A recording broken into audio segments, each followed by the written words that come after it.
We're good to go. I'm here with the one, the only, Michael Venom Page in person, Saudi Arabia. How you doing, buddy? I'm feeling good, man. All the better for seeing you, though. Oh, come on. Yeah. Rubbing me up already. When your wife's in the room as well. Hey, speaking of which, on a similar vibe, did you see that Izzy said today that when he gets a haircut, he gets super horny? What? Yeah, that's what he said on our Hawani show today. He said, when I get a haircut, I get super horny. I don't know why there was a link there, but it's all over Twitter. I haven't even seen He went into it. He said, I've been abstaining and stuff, but I do get horny. When I get a haircut, I swear to God, but straight into the good stuff. When I'm in my barbershop, there's just like loads of Jamaican guys around me. I'm not going to get You're not getting horny, mate? Shit. I don't have words for him to find out what's going on there. But. Well, anyway, yeah. Well, congrats on the wedding. Thank you, man. I just asked you what's new, and that's obviously the big thing. Yeah, definitely. It's I said, as you know, you find the right person, your partner. It's a beautiful thing. Yeah, no, it is. But we're not here to talk about that. Yeah. We're here to talk about Shara Bullet this weekend. 185, Mike. Yeah. I know you're a guy that's boxed at cruiserweight. Yeah. You just want big fights, but talk to me about going up to 185. To be fair, I don't think it's too dangerous, shall I say? Because for the most part, outside of camp, I'm going to be around that weight, if not heavier. Yep. So for me, and I spar a lot of, I've got so many teammates that are middleweights and light heavyweights, and I spar them regularly. So you have to be accustomed to that kind of shift if it's the right opponent, because I feel the weight difference plays a massive part when the grappling and the clinching and everything comes into play. But with Shara, it just feels like it's the right opponent. Yeah, of course, yeah. We talked about this on the podcast. You don't think there'll be too much wrestling. I saw you recently, though, you did an interview, in fact, yesterday or maybe today, saying that, there's other avenues to your skill sets. Obviously, you grappled Carlos Condit, you're learning how to wrestle and all that type of stuff. And it is a mixed martial arts contest. So if, you're open to anything, let's just see how the land lies. Is that what we're saying? No, 100%. The thing is, there's certain things that we put in our game plan that allow me to access if I want to. So if I feel like the timing's right and my coach is like, look, it's open, you can do can do what we've drilled, then I'm going to take him into the deep end. Yeah. But that's only if it feels right, and that's if I can't even say if anything's going wrong. Things can still be going right, and I'm like, I still want to take him there. Sure. Just to drown him a little bit, maybe get back up and just change the game a little bit. But for the most part, it's going to be a striking fight. No, of course. But even just saying that, that gets in. I'm not saying you're going to get in his head. I'm speaking about fighters in general. Yeah. When they think the threat of the takedown there is there, it can slow them down and make them second guess things and not be quite as risky and be a little bit more calculated. On that same note, did you see recently Sean Strickland said to Dricus, fight like a man. Don't wrestle me. Come out here and fight like a man. What do you make of that? That's just typical Sean. From what I haven't even met him yet, but it just seems like every interview that he's a funny guy. He seems like a very funny guy. So that is just typical of him. And to be fair, I get why he'd want to just have a little bit of a tear up, but that's definitely not happening. I don't think he's going to bite on that one at all. No. Well, again, like you just said, why would you not take a takedown if it's there? Yeah. And that's probably going to be the key to victory for Dricus. Yeah. Speaking of Dricus, I saw you said as well, he doesn't impress you that much. No, he does. No. Go ahead. It's a weird one. Just stylistically, there's nothing about him that would ever. If I had all these guys in my gym, I didn't know any of their history, and I watched them train, and he was doing the stuff that I've seen him do in some of his fights, he would not be the person I'd say that would win the belt. Sure. No, I know. It's just messy. But I guess maybe that's just his thing. Yeah. Well, it obviously is his thing, and he just seems to. One thing that is great about him is he just knows how to find the win. Like, however he needs to figure out, whatever door he needs to take, he just seems to figure it out in the end. He's effective. Yeah, and that's all that matters at the end of the day. We're not talking about Dricus. But like, when I was fighting, a lot of people used to say about me, oh, this guy's shit. Look at Bisping, he's crap. He sucks, but then I didn't say that. You might have said it once or twice. Say that. I mean, when we look at your skill set, you missed a flash. I'm over here with one eye bumping into walls and tripping over my own feet. This guy fucking sucks, let's be honest. Dricus has both eyes, so he has no excuse. Well, speaking of eyes, your opponent has only got one eye. Yeah. Like me. Yeah. But it doesn't, again, and you're a massive reason as to why I would never underestimate somebody in that scenario, because what you achieved after your accident happened is amazing. And I didn't even know the story. Obviously, when I came to your show and I heard your story properly, it was like, which was amazing, by the way. It was inspiring. So I would never, regardless of what, I would never underestimate anybody. I go in there the best me to beat the best him. No, without a shadow of a doubt. If anything, it could potentially make him more dangerous. And I don't mean because of the eye, but it just speaks to the man's mindset, his dedication, and just, the mind is the most powerful weapon. 100%, so, 100%. Have you seen Daredevil? Daredevil, no. Yeah. Is it good? Guy's blind. Super is blind, he? Yeah, so, shit. I just, I'll check it out. I pay him respect, Okay. Are you a big movie guy? Yeah, I'm very into like my Marvels and the comics. Oh, you are? So yeah, I'm a bit It's kind of got a bit shit though lately. Oh, very shit. Mate, thank you.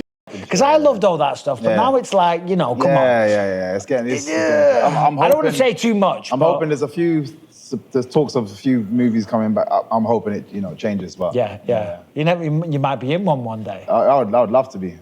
Following your footsteps. Let's go. I mean, if I can do it, if this person here can do it with this face, with one eye, with no coordination, literally anything is possible, man. Anything. You are many inspirations. Is that, look, it's true, guys. Follow your dreams. If this bellend can do it.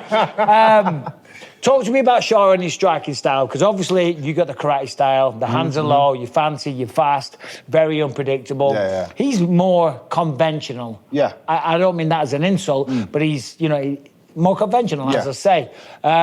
What kind of approach are you expecting from him? I think he's going to go, and do. I don't think he's going to game plan anything specific for me outside of what everybody likes to, want to do. Is like, just kick his leg, and they think it's as simple as just doing that. So I feel like he's going to be confident in his style that it's going to be enough to work even against me. But when I'm in front of him is when he may have to second guess a few things. But is it an exceptional style? Yes. Have I seen it many times before? Yes. Okay. No, fair enough. Have you guys met? Have you come face to face? No, I haven't. The first time I actually saw him was this morning, briefly, but he was in the breakfast hall, but he was on the other side, so I didn't. He seems like a cool guy. I'm doing an interview with him later. No, I've said the same thing. I said the same thing. It's funny because he's got my sense of humor almost. Like he likes to banter and like have the little. So even like he did a post the other day, and I was like, I like stuff like that. People were like, have you seen what he did? I said, that's great. What did he do? He did like because I said if he ends up shooting, it's because I've made him bleed or something. Oh yeah. So then he did like a video with this random black guy, just racist, just a random black guy on the floor, like with blood on him, and he's got like a shotgun. Well, he put a bit of effort in. He got somebody that looked like you. Yeah. You know what I mean? It's like, okay. The guy had like a lot of hair. Okay. So it wasn't quite. Well, he wasn't horny because he hasn't been in the barbershop lately. He's a cool guy. He does seem, even like some of his interviews, some of the comments that he makes, I like it. And to be fair, a lot of the Dagestani competitors are very they're stone-faced, stoic. So it's you don't really get that kind of personality. So I like to see it. Yeah, no, good. What does the future hold? Obviously, you want to get a win this weekend, and you're going to predict a knockout or whatever. There's no point even asking that stuff. But after this fight, have you got a future at 185, back down to 170? What are you thinking? Definitely back down to 170, only because I got unfinished business there. I really want to achieve something there. I want to get a belt in that division. Does that mean I wouldn't take another fight here? No, 100%. If there's a great fight to have, I would do it. And then once I have the belt, maybe I'd move up. So and just make my life easier on the weight cut. Because what are you, 6'3"? Yeah. I mean, how many pounds you got to cut? Next to nothing. Yeah, exactly. Yeah. Oh, okay. Yeah. All right. Yeah, so there's no stress. And I've enjoyed the whole camp. Outside of like the normal niggles and injuries and blah, blah, blah, I've just enjoyed the camp of not having to worry about that side of things. Yeah, of course. And over Christmas, that makes it better. Over Christmas, I was just so happy. What do you eat? What is like junk food? Or not junk food, when you're indulging. Because I don't eat junk food. I have a burger or a pizza now and again, but... Oh, yeah? I'm a big foodie, man. Like even like me and my wife, we do like food vlogs and stuff. We go to different restaurants. I love traveling to coach for culture, history, people, but a lot is to do with the food. Have you had good meals here? Not properly, obviously. I still have to make a cut. Yeah. So after, of course. I still, stay disciplined, but straight after, I'm coming to all these restaurants. Okay. The welterweight division, Belal Muhammad, he's the champion right now. Yes. Shavkat Rakhmonov next. Mm-hmm. What do you think in that one? Who takes it? I've been saying Belal from way before, because people keep asking me that question, like if Shavkat was to get there, who do you have? I think everyone just had this weird boogeyman effect for Shavkat. Yep. I'm not saying he's not talented. I think he's super talented, but I just see a way, similarly to how he pressed Leon that last fight, I see a way for Belal to win. Yeah, I mean, because I'm a huge Shavkat fan. He seems like a great person, incredible fighter, but it didn't impress me in that last fight. No, he looked off though. And I heard some whispers about him having injuries through a knee injury or something. And that would make sense in terms of how he performed. But at the same time, him and Ian, they've trained together. So maybe he was a bit more tentative because he knows certain dangers about him. So he's a bit, sometimes the ignorance is bliss. You kind of push forward. Of course. So maybe it's that. But yeah, he didn't look the best. Let's say you go out there this weekend, you knock this guy out, sensational fashion, and the UFC offers you a big fight at 185. I mean, when you look at Dricus and Sean, are those fights that interest you? Yeah, 100%. Like I just love competition. Yeah. And even when I was doing the kickboxing, I was never in one weight. I was doing like 3-4 weight divisions and fighting just all day, just from mat to mat. So competition is, if the competition's there, I'll 100% take it. I'm looking at your face. What are you, 37? Yeah. 37. You don't take a lot of damage. I don't think I've ever seen you, like, again, anything's possible. If you look at me, Google my face, I've got blood coming out everywhere. I've had my nose rebuilt. I'm one eyeball. I never see you with the shit kicked out of you. I'm very jealous. I'm like, prick. To be fair, the one I can see one one time, little bit of a scar there, the one time was, I'd say, the bare knuckle. Oh, shit, that's right. And it's weird because I don't cut easy, I swell. Yeah, so I was just a bit of a balloon for like a week, and then that was it. Is that, and don't say this the wrong way, is that a black thing? Is this to do with the skin? I think everybody's skin is just different. Like, one person that used to surprise me is Ben Henderson. Right.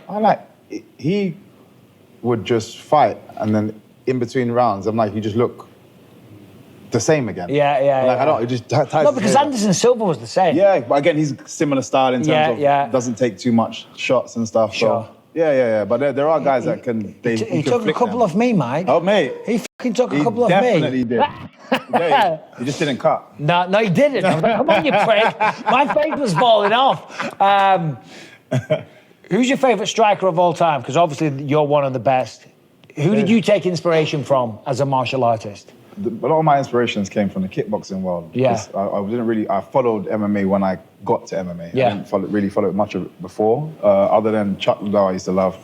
And then obviously Anderson Silva. Of course. All right, well, I guess that'll do it. Yeah. Feeling good? Yeah, man, I feel great. Couple of pounds away, big fight this weekend. I'm looking Saudi Arabia, you loving it here? Everyone's so hospitable here. The energy is just very calm. It's very chill. Very chill. It is. Chill. Even when I walked in, they gave me flowers, and then they kind of like wafted this, I don't know, there's like incense around me, and I was like, yeah, straight away, I'm just like, I'm in a zen place. I got nothing. Oh, okay. I got jack shit. I was only joking. They didn't even bring my suitcases. You know what I mean?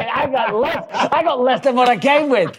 Mike, you're the man. Always a pleasure talking to you. Good luck this weekend. Thank you, man. There he is, MVP, UFC Saudi Arabia, this Saturday night. Check it out.